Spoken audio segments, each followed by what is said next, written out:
Har kuni ertalab suvli yormasdan kasha yeyish jonga tekkan bo'lsa ozishlikda do'stlar, bu video siz uchun.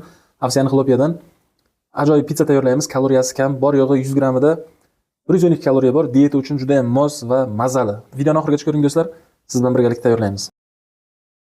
Mazali pitsani boshladik do'stlar. Ovsianixlopiyani 200 gram o'lchab olamiz, suvli yormasini. 200 gram 214 gram, menda 214 gram chiqdi. 220 gramgacha bemalol o'lchab olishingiz mumkin. Yaxshilab un shakliga keltiramiz. Sizda chopper bo'lsa chopperda, kofemolka bo'lsa kofemolkada idishimizga solamiz.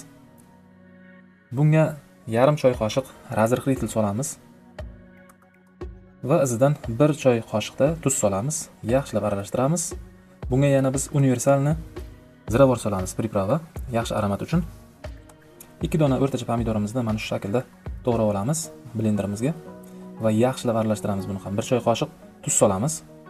Yaxshilab aralashtirib aralashmamizga solamiz va yaxshilab vilkada aralashtiramiz. Bu orada biz 3 dona tuxumni mikserga yaxshi ko'pirtirib olamiz. Yaxshilab va aralashtiramiz. Bunda yaxshi massaga kelguncha aralashtiring do'stlar. Pergamin qog'ozimizni to'shaymiz. Massamizni solib va yaxshilab qo'limiz bilan shakl beramiz, yumaloq shaklga keltiramiz. Pomidorni terib chiqamiz va izidan bulg'or qalampiri, bolgarskini teramiz va qaynatilgan tovuq go'shtini ham ustidan teramiz. Yaxshilab sirimizni, pishloqni tyorkadan o'tkazamiz ustiga. Ko'proq o'tkazavering, mazaliroq bo'ladi. 25 daqiqaga 180 gradusga duxovkaga jo'natamiz. 25 daqiqa 180 gradus.